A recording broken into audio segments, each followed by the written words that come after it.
आज मैं आपके लिए लेकर आई हूँ बड़ी बेहतरीन सी रेसिपी। ये है अचारी बैगन। हमारे यहाँ इसे कलौंजी कहा जाता है। आपके यहाँ इसे किस नाम से जानते हैं, वीडियो देखने के बाद बताइएगा ज़रूर। बहुत ही लाजवाब लगता है और बनाने में बहुत ही सिंपल रेसिपी है। तो आइए बनाते हैं इसे। वीडियो पसंद आए तो इसे लाइक, शेयर और चैनल को सब्सक्राइब ज़रूर करें। तो इस अचारी बैगन यानी कलौंजी को बनाने के लिए इस तरीके से ना छोटा वाला बैगन लें। पहले इसे पानी से अच्छी तरह साफ़ कर लें। उसके बाद चाकू की सहायता से ना इसके बीच में इस तरीके से कट का निशान लगाकर अलग कर लें। अब क्या करना है, हल्का हल्का कट का निशान इस तरीके से लगा दें। इससे क्या है, जब इसे हम मसाले में डालेंगे ना तो मसाले जो है इसके साथ अच्छी तरह मिक्स हो जाएंगे और बैगन के अंदर तक चले जाएंगे, जो कि खाने में बहुत ही अच्छा लगता है। तो इसी तरीके से सारा बैगन कट करके रख लें। और इसी के साथ मैं इस्तेमाल कर रही हूँ 3 मीडियम साइज का आलू, इस तरीके से पतले पतले स्लाइसेस में कटा हुआ। तो बस 3 आलू का इस्तेमाल किया है मैंने। अब एक पैन गरम करें और उसमें डाल दें करीब 4 से 5 चम्मच या 6 चम्मच तेल। तेल इसमें थोड़ा प्लस में ही डलता है। नॉर्मल जो सब्जी बनाते हैं ना उससे थोड़ा सा प्लस में इसमें तेल इस्तेमाल करें। गरम हो जाने के बाद इसमें थोड़ा सा हींग डाल दें, 1 छोटा चम्मच जीरा डाल दें, 1 से 1.5 चम्मच बारीक किया हुआ लहसुन और हरी मिर्च डाल दें, आप अपने स्वाद के अनुसार। अब इसमें जो हमने आलू को काट के रखा है ना उसे डाल दें। आलू को क्या करना है, 3 से 4 मिनट या 5 मिनट हल्का सा इसे सुनहरा करना है। और आपको बताऊं, लहसुन और हरी मिर्च को अलग से सुनहरा करने की ज़रूरत नहीं है, यानी उसे आलू के साथ ही हमने इस तरीके से फ्राई कर लेना है। आप देख रहे हैं आलू का जो कलर है हल्का सा चेंज हो गया है। अब इसमें जो हमने बैगन काट के रखा है ना उसे डाल दें। अब बैगन और आलू को 3 से 4 मिनट हम थोड़ी थोड़ी देर पर चलाते हुए ना पका लेंगे मीडियम फ्लेम पर। इतनी देर में क्या है, बैगन भी थोड़ा सा फ्राई हो जाएगा। देखिए इसका भी कलर हल्का सा चेंज हो गया है।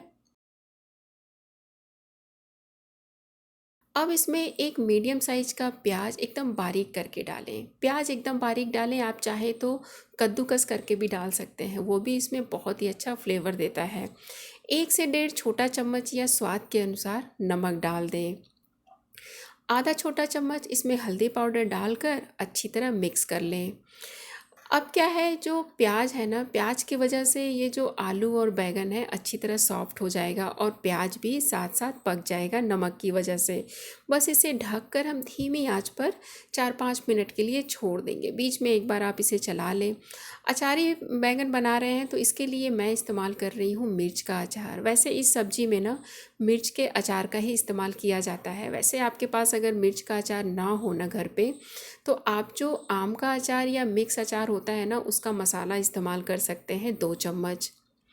देखिए अभी मेरे पास ये मिर्च का अचार है तो मिर्च का अचार मैं इस्तेमाल करूँगी। करना क्या है, जो मिर्च का अचार का मसाला है ना उसे हम अलग कर लेंगे। अलग करके एक कटोरी में इकट्ठा कर लें।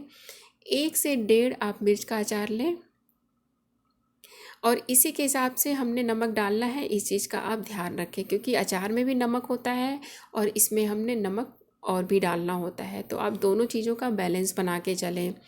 देखिए 4-5 मिनट हो चुका है इसे पकाते हुए और ये आलू जो है ना बहुत ही अच्छी तरह सॉफ्ट हो गया है। अब इसमें 1 छोटा चम्मच धनिया पाउडर, आधा छोटा चम्मच इसमें गरम मसाला पाउडर, लाल मिर्च का पाउडर आप स्वाद के अनुसार डाल दें, वैसे आधा छोटा चम्मच आप इस्तेमाल कर सकते हैं। अब इसमें जो हमने मिर्च का अचार का मसाला निकाल के रखा है ना उसे डाल दें। एक बार इसे मिक्स कर लेंगे। देखिए जैसा कि मैंने बताया, अगर मिर्च का अचार नहीं है ना तो आप मिक्स अचार या आम के अचार का मसाला भी इस्तेमाल कर सकते हैं 2 चम्मच। मिक्स करने के बाद इसमें 2 से 3 चम्मच आप पानी डालकर इसे ढक कर 3-4 मिनट के लिए छोड़ दें। बस इतनी देर में क्या है ना, ये सब्जी बनकर तैयार हो जाता है। बहुत ज़्यादा इसमें मेहनत नहीं होता है, बड़ी सिंपल सी रेसिपी है, लेकिन इसका जो स्वाद है वो आपको हरदम याद रहेगा कि बस मन करेगा बार बार इसे बनाकर खाएं।